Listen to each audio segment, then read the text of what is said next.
My name is Samuel Grant. On September 17, 1993, I took up the position of Senior State Inspector in the Kronotsky State Reserve. For the uninitiated, it is simply called a gamekeeper. By that time, I was 40 years old. I had served in the border troops in the Far East, had an engineering education, and a whole life that I had to leave behind. Many people ask how a former officer ended up in the wilderness of Kamchatka. Usually I joke off. I always dreamed of the taiga. In reality, everything is much more prosaic and terrible. On July 26, 1993, I witnessed the murder of Deputy Minister of Defense Industry Valentine Mitchell Lister. I happened to be in the wrong place at the wrong time. I was leaving the Progress Design Bureau building, where I was consulting on border surveillance systems, and saw two masked men shooting Listratov's official car in the underground parking lot. They spotted me. I ran, got to the stairs, raised the alarm. When the police arrived, the killers were already gone. 2 days later, men in civilian clothes came to my house and showed me their FGC IDs. They said I had to go with them to testify. I took my bag while working out my escape plan. At the entrance, I tore through the yards. I met a random truck whose driver agreed to give me a ride to the train station. 3 days without sleep, trains, random hitchhikers. The money was enough to get to Khabarovsk, where I met an old co-worker, Vincenta Sullivana. He listened to my story, whistled, and said, "You need to disappear. You need to disappear. I know a place in Kamchatka where no one will find you." That's how I ended up in the Kronotsky Reserve. 10,219 square kilometers of wild territory, more than some European countries. Mountains, volcanoes, geysers, thermal springs, and more bears than people. It's the perfect place to hide. Helicopters come here once a month with provisions and mail. There is no normal communication. Radio stations work intermittently because of volcanic activity. For the first 6 months, I woke up to every rustle. Then I realized that enough time had passed to stop looking for me. The taiga took me in reluctantly. The first winter was a real test. 30-degree frosts, waist-deep snow, icy trails, and the constant feeling that you are a stranger here. Several times I was on the verge of death because of inexperience, but military hardening and instinct of self-preservation did not fail. Now, looking back on 5 years of service in Kronotsky, I realize that the taiga did to me what neither the army nor life in a big city could. It taught me to really see, hear, and feel. It turned me from a driven beast into a man who knows his place in the world. Over the years in my gamekeeper practice, all sorts of things have happened. But these two stories, they changed me, made me rethink a lot of things that I believed or did not believe in before. They're the ones I want to tell you about.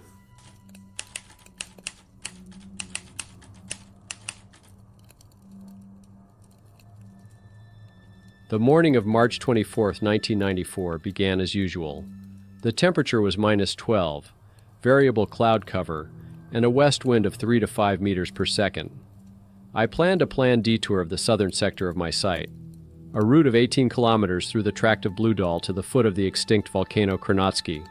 Exit at 7:30, estimated time of return, 1900 hours.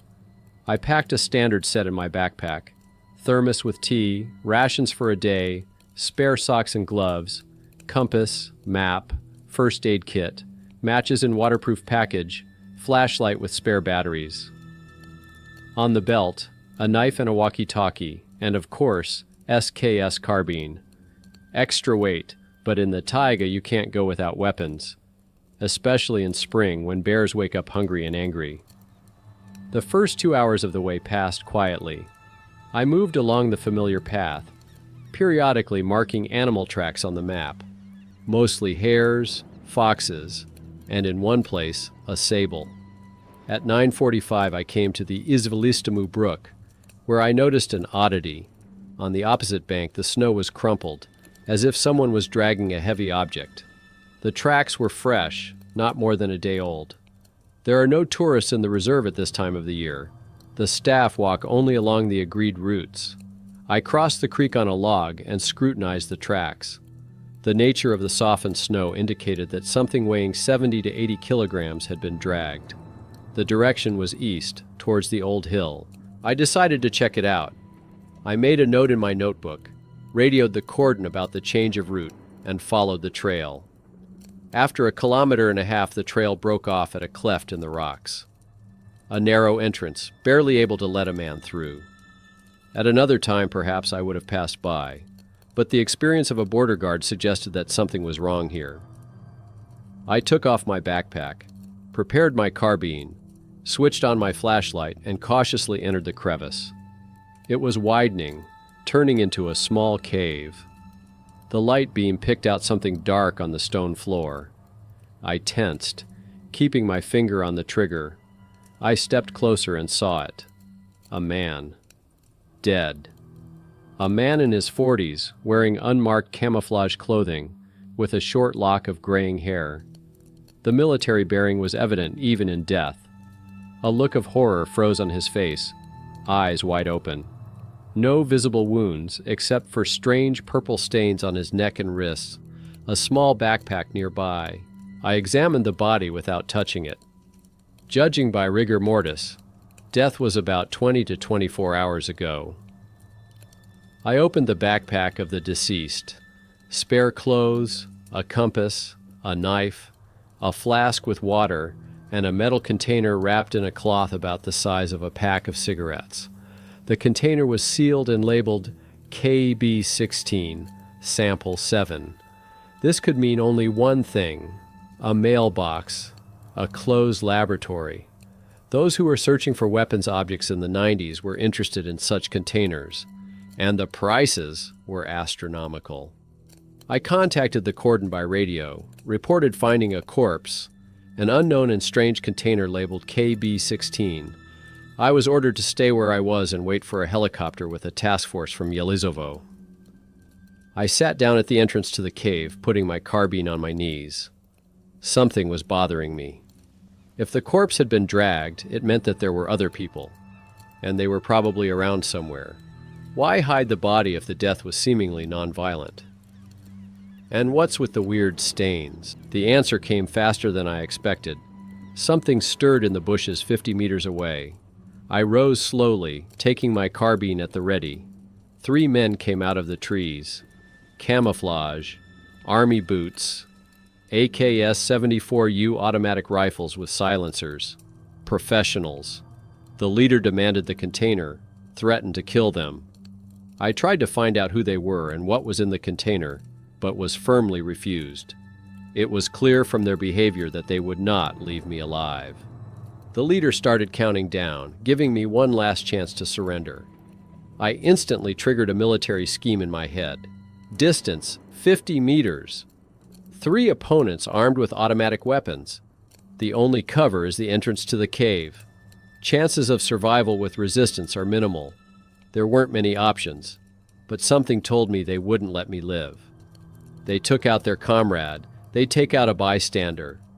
Without waiting for the countdown to end, I rushed to the side, rolled behind a large boulder, and fired 3 times, without aiming, just to make them take cover.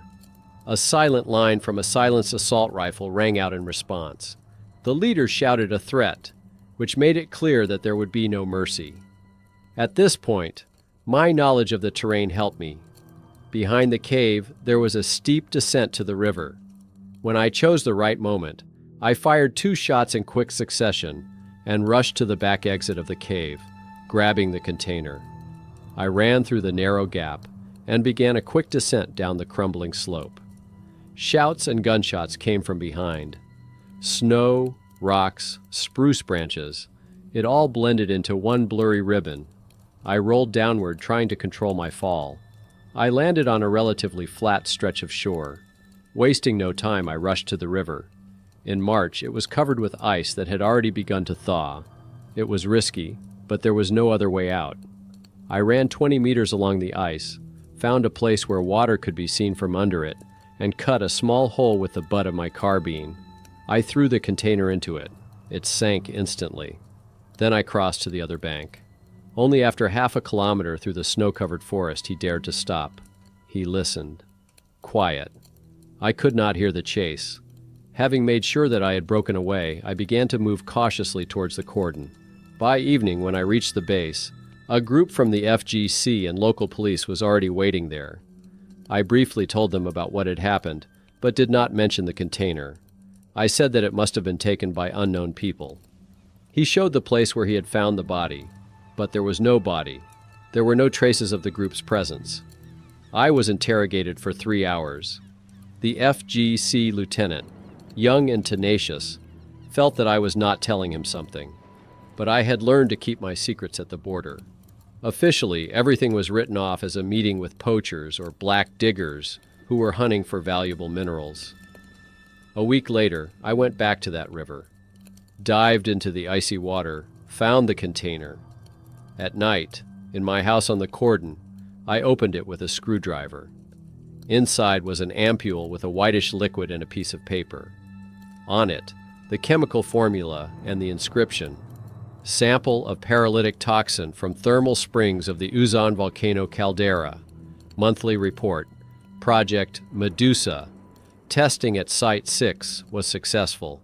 I burned the paper and buried the ampule deep under an old larch tree.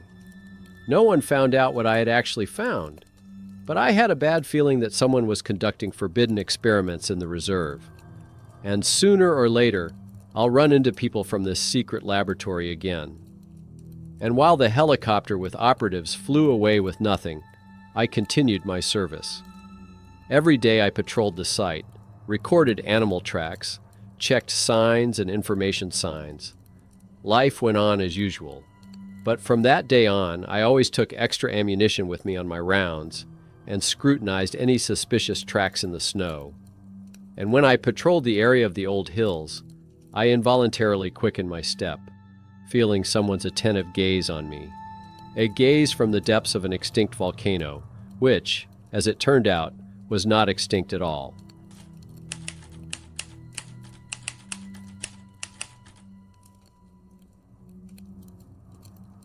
June 1997 was marked by abnormal heat and drought.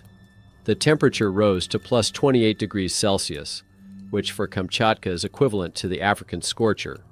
Small streams dried up, animals migrated closer to the main water bodies, and the risk of forest fires reached a critical level. On June 14th at 5 a.m., I went to inspect the northeastern sector, the Shumnaya River Valley, where the previous day the pilot of the monitoring helicopter had noticed suspicious activity.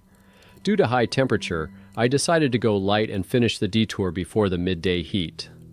2 liters of water, dry rations, a map, compass, field binoculars, a camera, and a walkie-talkie were in my backpack. Behind my back, a carbine. After the last year's story with a rooster bear, I never went out without a weapon even for a 2-hour detour. At 7:35 I came to the Shumnaya River near the geothermal field. Here the river forms a cascade of small waterfalls flowing down from the volcanic plateau. The place is unique. Hot springs create a microclimate, where even in winter there is no deep snow. That is why ungulates often feed here, and accordingly, predators appear. On the opposite shore, I noticed fresh human footprints leading to a small cleft in the rock. It is strange. Tourist routes do not pass here, and the place is too open for poachers. I crossed the river on a natural stone bridge and carefully followed the footprints. In the crevice, I found something that was obviously not intended for prying eyes. A small temporary camp, tent, extinguished fire, geological equipment. There was a fresh cigarette butt next to the fire. The owners had left recently, perhaps having heard my approach. Looking around the camp, I noticed an unusual stone the size of a fist. It stood out against the background of others. Blue-black with metallic tint and reddish color inclusions. I am not a geologist, but during the years of service in the reserve, I learned the main minerals of Kamchatka. This one was unfamiliar to me. I decided to take a sample for scientists from the cordon. On closer examination, the stone turned out to be unexpectedly heavy for its size. Probably, it contained metal inclusions. In the tent, I found a map with marked points along the river. All of them were located in the areas where the thermal waters come out. On the back, there were notes in English. Sample R7. Increased content of indium, rhenium. Prospective vein at the second waterfall. I took a picture of the card and put it back. Indium and rhenium are rare earth metals used in the electronics industry. Expensive, scarce. In the turbulent 90s in Kamchatka, there were already attempts of illegal mining of valuable minerals in protected areas. I returned to the cordon before the scheduled time and immediately reported to my superiors. I showed the photos in the stone.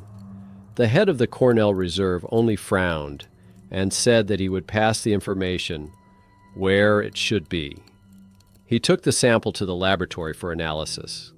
To my surprise, the next day Cornell returned the stone, saying that it was ordinary volcanic basalt with iron inclusions, nothing valuable. This alarmed me. The laboratory was located in Yelizovo, a 3-hour drive away. It is impossible to conduct a full-fledged analysis in such a time. On June 20th, I went to that place again. The camp had disappeared, but traces of activity remained. A campfire, trampled grass, and what was especially alarming, fresh drilling marks in the rock. I took some pictures. In a thicket of ferns, I found another specimen, similar to the first one, but with more pronounced red flecks. There was a label next to it that said, R9 High Content. I decided not to turn the find in officially, but to check it myself. I contacted an old acquaintance from the Institute of Volcanology in Petropavlovsk-Kamchatsky, Michael Lawson. We agreed to meet in the city in 3 days, when I would have a day off. On June 23rd, I arrived at Michael Lawson's. He conducted a rapid analysis on an X-ray fluorescence spectrometer. The results impressed even an experienced scientist. The sample contained not only rhenium in industrial concentrations, but also osmium, one of the rarest and most expensive metals on the planet. A kilogram of it was worth dozens of times more than gold. Michael was amazed by the find and inquired about its origin. When I explained the circumstances, he became alarmed. In his opinion, if someone had found such a deposit, serious people might be involved. In today's turbulent times, such finds are kept secret, and competitors are often physically eliminated. We agreed that he would keep the information secret, and I would be more careful. On the way back to the reserve, I noticed I was being followed. A gray UAZ Patriot kept its distance, but was in my rearview mirror the whole time. On my return to the cordon, I was unexpectedly summoned by Cornell. In his office was a stranger in an expensive suit, who introduced himself as an employee of the Ministry of Natural Resources. He made long and florid inquiries about my work, particularly interested in the Shumnaya River area.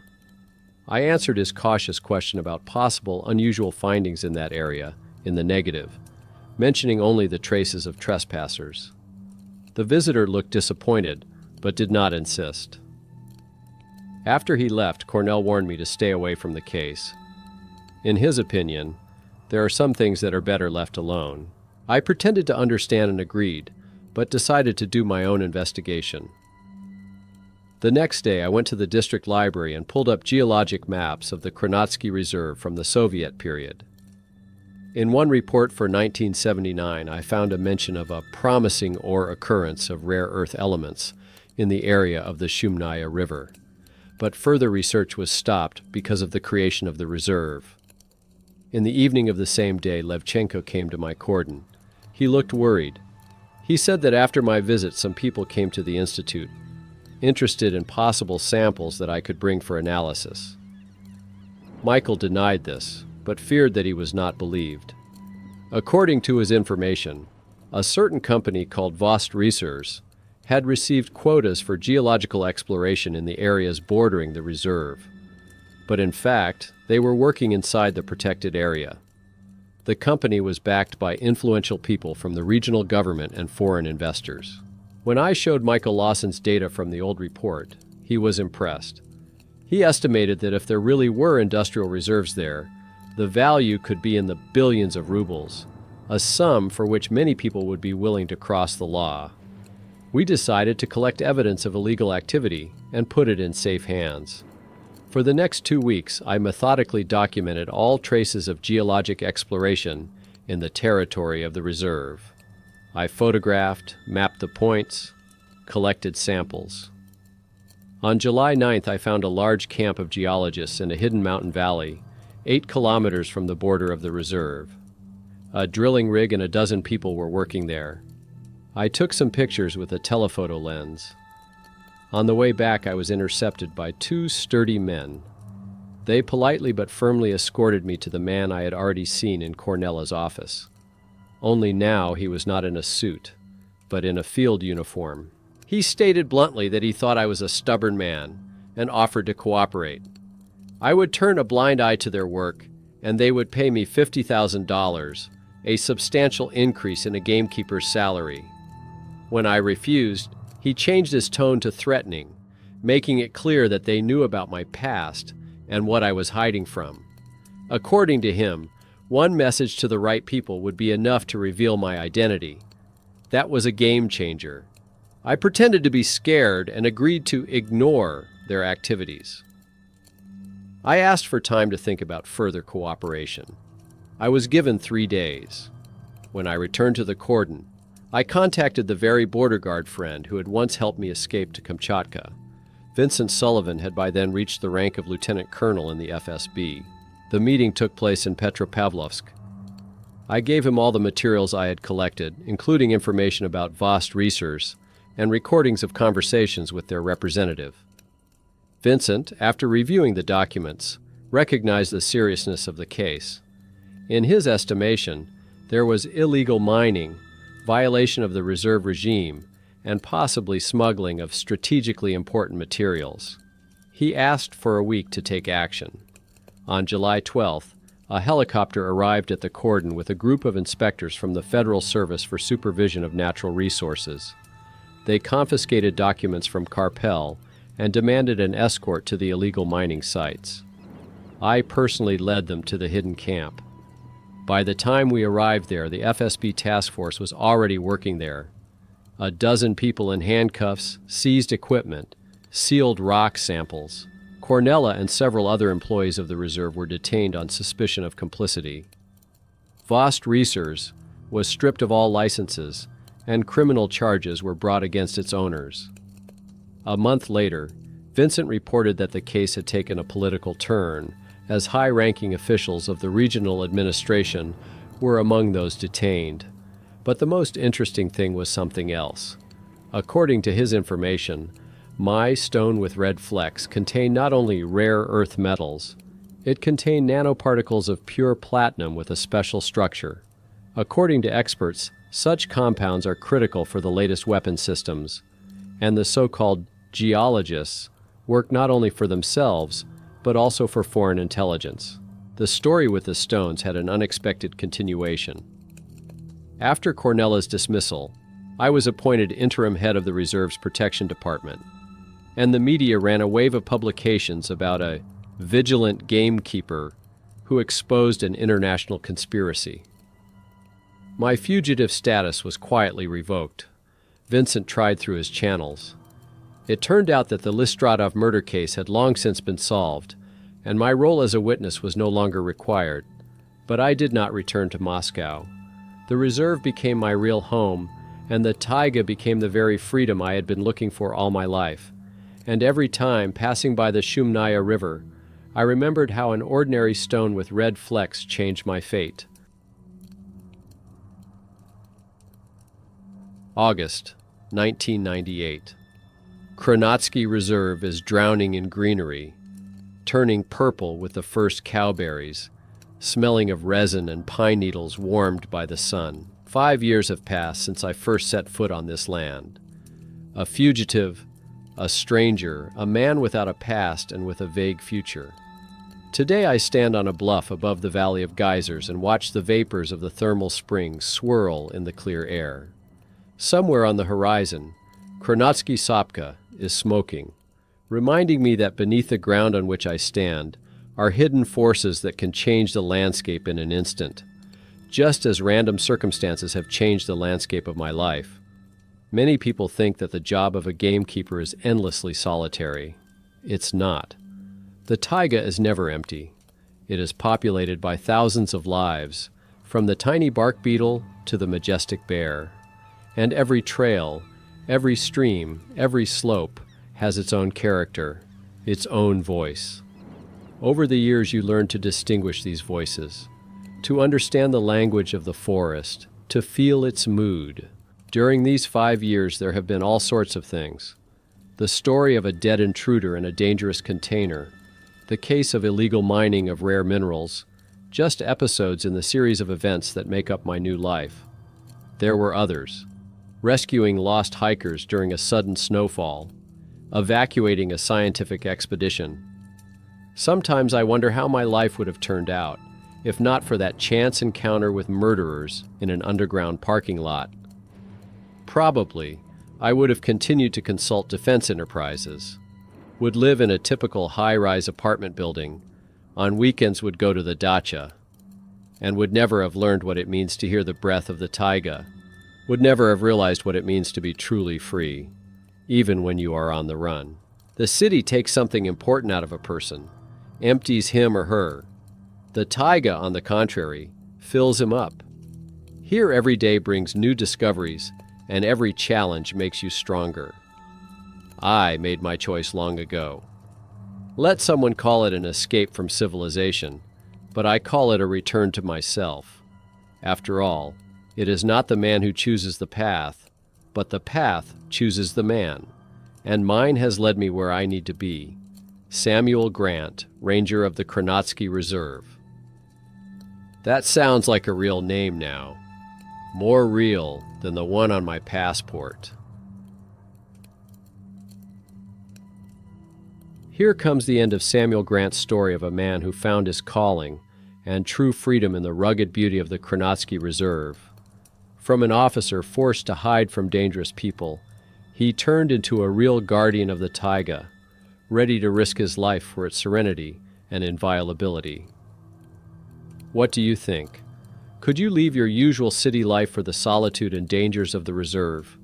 What would you do if you encountered a secret laboratory or illegal mining of valuable minerals? And most importantly, how far are you willing to go for justice in places where the law often exists only on paper? Perhaps there are those among you who have worked in the taiga or protected areas. Share your stories in the comments. What difficulties did you overcome? What secrets do the far corners of our vast country hold? If you like this story, don't forget to put a like. It will help our stories about people living far from civilization to reach more viewers. Subscribe to the channel. There are many more amazing taiga stories waiting to be told. Take care of nature and yourself. See you in the next episodes.